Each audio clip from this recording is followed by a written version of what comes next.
ധന്യ വലിയൊരു നീക്കം ഇന്ത്യയുടെ ഭാഗത്തു നിന്നുണ്ടായിരിക്കുന്നു. അതായത് കാശ്മീർ എന്ന് പറഞ്ഞാൽ നമുക്ക് അഭിമാനമാണ് എപ്പോഴും. ആ കാശ്മീരിനെ പൂർണ്ണമായും ഇന്ത്യയോട് ചേർത്തിരിക്കുന്നു. പക്ഷേ ഈ പാക് അധീന കാശ്മീരിൻ്റെ മുകളിൽ കൂടെ ഇന്ത്യയുടെ ജെറ്റ് ഫൈറ്ററുകൾ പറന്നിരിക്കുന്നു എന്നാണ് ഏറ്റവും പുതിയ വിവരങ്ങൾ. ഇതിനെ എന്താണ് ഈ ജെറ്റ് ഫൈറ്റർ പറന്നാലെന്നുള്ളതൊക്കെ ധന്യ തന്നെ പറയൂ. ഏറെ അഭിമാനമല്ലേ നമുക്ക്?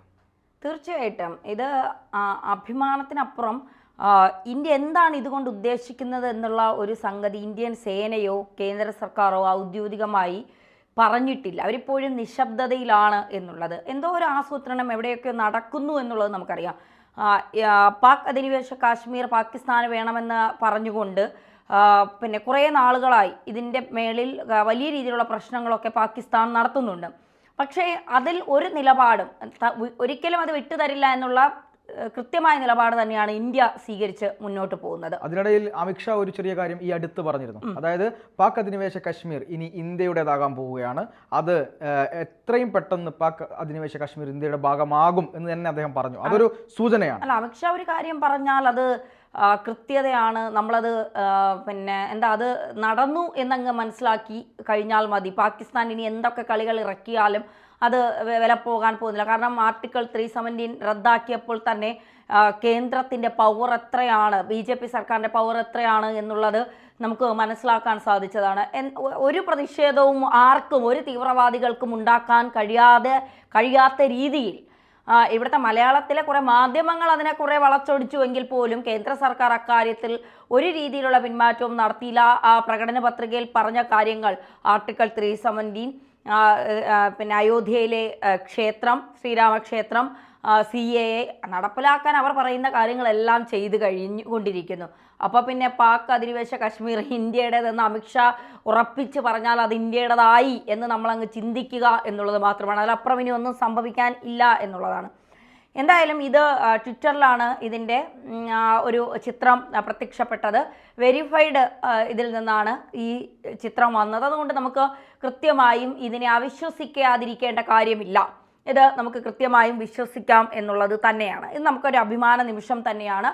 എന്തായാലും അത് അതിൻ്റേതായ രീതിയിൽ കേന്ദ്ര സർക്കാരും സൈന്യവും ഒക്കെ അക്കാര്യത്തിൽ കൂടുതൽ വിശദാംശങ്ങൾ പുറത്തു വിടുന്നത് വരെ നമുക്ക് കാത്തിരിക്കാം എന്താണ് ഇതിൻ്റെ പിന്നിൽ ഇന്ത്യ ഉദ്ദേശിക്കുന്നത് എന്നുള്ളത്. ഒരു 4-5 ദിവസങ്ങൾക്ക് മുൻപ് ഇന്ത്യയും അഫ്ഗാനിസ്ഥാനും തമ്മിലൊരു കൂടിക്കാഴ്ച നടത്തിയിരുന്നു. വളരെ തന്ത്രപ്രധാനമായ കൂടിക്കാഴ്ച. അതായത് അതിൽ അഫ്ഗാനിസ്ഥാൻ പറഞ്ഞ ഒരു കാര്യം ഏറ്റവും പ്രധാനപ്പെട്ട, അഫ്ഗാനിസ്ഥാൻ നമുക്കറിയാം അവിടുത്തെ ഭരണകൂടം താലിബാൻ ഭരണകൂടമാണ്. അവിടെ എന്താണ് നടക്കുന്നത് എന്നുള്ള കാര്യങ്ങളൊക്കെ നമുക്കറിയാം. സ്ത്രീകൾക്ക് സ്വാതന്ത്ര്യമില്ലാത്ത ഒരു രാജ്യം, ഭീകര പ്രവർത്തനങ്ങൾക്ക് മുൻതൂക്കം നൽകുന്ന ഒരു രാജ്യം, ഭീകരരെ വളർത്തിക്കൊണ്ടുവരുന്ന ഒരു രാജ്യം. അപ്പോൾ ഒരു തരത്തിലും മതമാണെല്ലാം എന്ന് ചിന്തിച്ച് ജനാധിപത്യപരമായ ഒരു കാര്യങ്ങളും നടക്കാത്ത ഒരു രാജ്യമാണ് താലിബാൻ അല്ലെങ്കിൽ അഫ്ഗാനിസ്ഥാൻ എന്നുള്ളത് നമുക്കറിയാം. ആ അഫ്ഗാനിസ്ഥാനാണ് ഇന്ത്യയോട് പറഞ്ഞത് ഞങ്ങൾക്ക് നിങ്ങളോട് സംസാരിക്കണം. അങ്ങനെ ഇന്ത്യയുടെ തന്ത്രപ്രധാന ആളുമായി അഫ്ഗാനിസ്ഥാൻ സംസാരിക്കുമ്പോൾ അഫ്ഗാനിസ്ഥാൻ പറയുന്നത് എന്താണ്?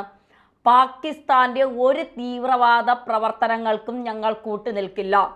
പാകിസ്ഥാൻ്റെ അല്ലെങ്കിൽ തീവ്രവാദപരമായ ഒരു കാര്യങ്ങളും ഇന്ത്യൻ മണ്ണിൽ ഞങ്ങളുടെ ഭാഗത്തു നിന്ന് ഉണ്ടാകില്ല. മറ്റാരെങ്കിലും അതിന് തുനിഞ്ഞാൽ അതിന് ഞങ്ങൾ അനുവദിക്കുകയുമില്ല. മറ്റാരെങ്കിലും എന്ന് പറയുമ്പോൾ ഇന്ത്യയുടെ മണ്ണിൽ ഒരു തീവ്രവാദം നടത്തണം, തീവ്രവാദികൾ നുഴഞ്ഞു കയറി ഇന്ത്യയെ തകർക്കണമെന്ന് ഉദ്ദേശിക്കുന്നത് പാകിസ്ഥാൻ മാത്രമാണ്. ഇന്ത്യയുടെ അതിർത്തികളിൽ നിന്ന് ആളുകൾ നുഴഞ്ഞു കയറി ഇവിടെ വന്ന് ഇന്ത്യയെ തകർക്കുക എന്നുള്ള ലക്ഷ്യം മാത്രമാണ് പാകിസ്ഥാനുള്ളത്. അതുകൊണ്ട് തന്നെ അഫ്ഗാനിസ്ഥാൻ ഇത്തരം ഒരു കാര്യം പറയുമ്പോൾ അത് ഇന്ത്യയെ എത്രത്തോളം ശക്തിപ്പെടുത്തുന്നു എന്നുള്ളതിനപ്പുറം നമ്മുടെ രാജ്യത്തിൻ്റെ സുരക്ഷ അഫ്ഗാനിസ്ഥാന് കൂടി ഒരു കരുതലായി കാണുന്നു എന്നുള്ളതാണ്. അവിടെ സ്ത്രീകൾക്ക് സ്വാതന്ത്ര്യമില്ല, അവിടുത്തെ ജനങ്ങൾക്ക് സ്വാതന്ത്ര്യമില്ല, മതഭരണകൂടമാണ്, അവിടെ വലിയ രീതിയിലുള്ള അടിച്ചമർത്തലുകൾ ഉണ്ട് എങ്കിൽ പോലും ഇന്ത്യയുടെ സഹായം ഞങ്ങൾക്ക് വേണം. അതിനുവേണ്ടി ഇന്ത്യയിൽ ഒരു ഭീകരരെയും കയറാനോ ഒരു ഭീകരപ്രവർത്തനം നടത്താനോ ഒരു രാജ്യത്തെയും ഞങ്ങൾ അനുവദിക്കില്ല എന്ന് പറയുമ്പോൾ ഇന്ത്യ എത്രമാത്രം വളർന്നിരിക്കുന്നു എന്നുള്ളതിൻ്റെ തെളിവ് കൂടിയാണ്. മാത്രമല്ല അഫ്ഗാൻ ഒരു കാര്യം കൂടെ പറഞ്ഞിട്ടുണ്ട്. അതായത് ഇന്ത്യയിലേക്ക് വരുന്ന അഫ്ഗാൻ പൗരന്മാർക്ക് നിങ്ങൾ വിസ കൊടുക്കണം, അവരെ നല്ല നിലയിൽ കാണണം. ഇന്ത്യയിൽ നിന്ന് അഫ്ഗാനിലേക്ക് പോകുന്ന ഒരു ഇന്ത്യൻ പൗരന്മാരായ ആളുകൾക്കും ഒരു പ്രശ്നവും ഉണ്ടാകില്ല എന്നും അവിടെ എല്ലാവിധ സുരക്ഷയും ഉറപ്പുവരുത്തുമെന്നും ഇന്ത്യയുമായി നല്ല ബന്ധമാണ് ആഗ്രഹിക്കുന്നത്. പക്ഷെ ഇതിന്റെ ഇടയിൽ കൂടി ഈ പാകിസ്ഥാനിട്ട് വലിയ കൊട്ട് അഫ്ഗാൻ കൊടുക്കുന്നുണ്ട്. അതെ, പാകിസ്ഥാനിലെ തന്നെ ഈ ബലൂചിസ്ഥാനും പാകിസ്ഥാനും കൂടി ചേർന്ന് പാകിസ്ഥാനെ ഇപ്പോൾ നല്ല രീതിയിൽ തകർക്കാനുള്ള ശ്രമങ്ങൾ നടത്തുന്നുണ്ട്. ബലോച്ച് ലിബറേഷൻ ആർമി എന്ന് പറയുന്ന ഒരു ആർമി ഏകദേശം 48 പാക് സൈനികരെയാണ് വധിച്ചത്.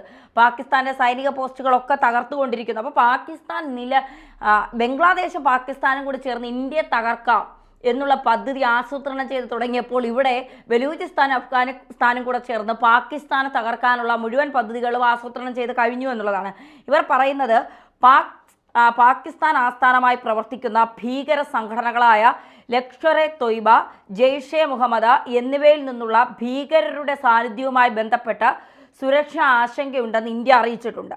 ഇന്ത്യ വിരുദ്ധ ഭീകര സംഘടനകൾ അഫ്ഗാൻ മണ്ണ് ഉപയോഗിക്കില്ല എന്ന് ഇന്ത്യ വിരുദ്ധ ഭീകര സംഘടനകൾ അഫ്ഗാൻ മണ്ണ് ഉപയോഗിക്കില്ല എന്ന് ഉറപ്പാക്കാൻ ഇന്ത്യ നേരത്തെ തന്നെ താലിബാനോട് ആവശ്യപ്പെട്ടിട്ടുണ്ട് എന്നും ഇത് കൃത്യമായി താലിബാന്റെ ഭാഗത്തു നിന്ന് കൃത്യമായി ഇത് ചെയ്യുമെന്നും ആദ്യഘട്ടത്തിൽ ആരോഗ്യ മേഖലയ്ക്കും അഭയാർത്ഥികളുടെ പുനരധിവാസത്തിനും കൂടുതൽ ഭൗതിക പിന്തുണ നൽകുമെന്നും ഇന്ത്യ താലിബാനോട് ഉറപ്പ് നൽകിയിട്ടുണ്ട്. നിങ്ങൾ ഇങ്ങോട്ടേക്ക് നിങ്ങളുടെ മണ്ണിൽ ഇന്ത്യ വിരുദ്ധ പ്രവർത്തനങ്ങൾ നടത്തില്ല എന്ന് ഞങ്ങൾക്ക് ഉറപ്പ് തരുമ്പോൾ ഞങ്ങൾ നിങ്ങളുടെ ആരോഗ്യ മേഖലയ്ക്കും പുനരധിവാസത്തിനുമുള്ള കൂടുതൽ സൗകര്യങ്ങൾ ഞങ്ങൾ നിങ്ങൾക്ക് ചെയ്തു തരും.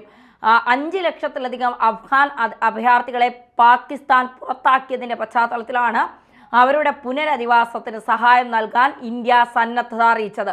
ഉഭയകക്ഷി ബന്ധവും പ്രാദേശിക വികസനവുമായി ബന്ധപ്പെട്ട വിഷയങ്ങളും ഇരു രാജ്യങ്ങളും ചർച്ച ചെയ്തു. മാത്രമല്ല അഫ്ഗാന് മാനുഷിക സഹായം നൽകുന്നതുൾപ്പെടെ വ്യാപാര വാണിജ്യ പ്രവർത്തനങ്ങൾക്ക് ഇറാനിലെ ചമ്പഹാർ തുറമുഖം ഉപയോഗിക്കുന്നതിന് സമ്മതിച്ചതായും പറയുന്നുണ്ട്. ഒരു പ്രധാന വ്യാപാര കയറ്റുമതി കേന്ദ്രമായി വളർന്നു വരുന്ന ഇറാനിലെ ചമ്പഹാർ തുറമുഖത്ത് ഇന്ത്യൻ സർക്കാരിൻ്റെ നേതൃത്വത്തിലുള്ള സ്ഥാപനം ഒരു ടെർമിനൽ നടത്തുന്നുണ്ട്. തുറമുഖത്തിലെ പ്രവർത്തനങ്ങളുമായി ബന്ധപ്പെട്ട് 10 വർഷത്തെ കരാറിൽ ഇന്ത്യയും ഇറാനും കഴിഞ്ഞ വർഷം ഒപ്പുവെച്ചിരുന്നു. ഇക്കഴിഞ്ഞ വർഷത്തിൽ പാകിസ്ഥാനെ മറികടന്ന് അഫ്ഗാനിസ്ഥാനിലേക്ക് മാനുഷിക സഹായം എത്തിക്കാൻ ഇന്ത്യ ഇത് പ്രയോജനപ്പെടുത്തി വരികയാണ്. ഇന്ത്യയുടെ അഫ്ഗാനുമായുള്ള ചരിത്രപരമായ സൗഹൃദത്തെയും ഇരു രാജ്യങ്ങളിലെയും ജനങ്ങൾ തമ്മിലുള്ള ബന്ധങ്ങളെയും കൂടിക്കാഴ്ചയ്ക്കിടെ ഇന്ത്യൻ പ്രതിനിധി മിശ്രി അടിവരയിട്ട് പറഞ്ഞു. കൂടാതെ അഫ്ഗാനിലെ ജനങ്ങൾക്ക് അടിയന്തര വികസന ആവശ്യങ്ങൾ നിർവഹിക്കുവാനുള്ള ഇന്ത്യയുടെ സന്നദ്ധതയും കായിക മേഖലയിലെ സഹകരണം, പ്രത്യേകിച്ച് ക്രിക്കറ്റിലെ ബന്ധം ശക്തിപ്പെടുത്തുന്നതിനെക്കുറിച്ചും പറയുന്നുണ്ട്. എന്തായാലും അഫ്ഗാനിസ്ഥാനിലെ എല്ലാ മേഖലകളിലും ഒരു ഇടപെടൽ, സാമ്പത്തികമായ മുന്നേറ്റം, വ്യാപാരമായ മുന്നേറ്റമൊക്കെ നടത്താൻ ഇന്ത്യ ഹെൽപ്പ് ചെയ്യാം എന്ന് പറയുമ്പോഴും അഫ്ഗാനിസ്ഥാൻ പറയുന്നു ഇന്ത്യയെ തകർക്കാൻ നോക്കിയ പാകിസ്ഥാനെ ഞങ്ങൾ നഖശിഖാന്തം എതിർക്കും. ഒരു തരത്തിലും ആ മണ്ണിൽ ഒരു ഭീകരപ്രവർത്തനം നടത്താനും ഞങ്ങൾ അനുവദിക്കില്ല. ഒരു ഭീകര സംഘടന അല്ലെങ്കിൽ ഒരു മതത്തെ വളർത്തുന്ന മതമാണെല്ലാം എന്ന് വിചാരിക്കുന്ന ഒരു മുസ്ലിം രാഷ്ട്രമാണ് പറയുന്നത് ഞങ്ങൾ ഇന്ത്യക്ക് വേണ്ടി ജീവൻ കളയാനും തയ്യാറാണ് എന്ന്. ഈ താലിബാന്റെ ഈ വാക്കുകൾ ഞാൻ പൂർണ്ണമായൊന്നും അങ്ങ് വിശ്വാസത്തിലെടുക്കുന്നില്ലെങ്കിൽ കൂടിയും ഒരു കാര്യമുണ്ട്, ഇവിടുത്തെ സുഡാപ്പികൾ ഇതെങ്ങനെ സഹിക്കും? ഞമ്മന്റെ താലിബാൻ ഇങ്ങനെയല്ല, ഞമ്മന്റെ താലിബാൻ ഇങ്ങനെയല്ല.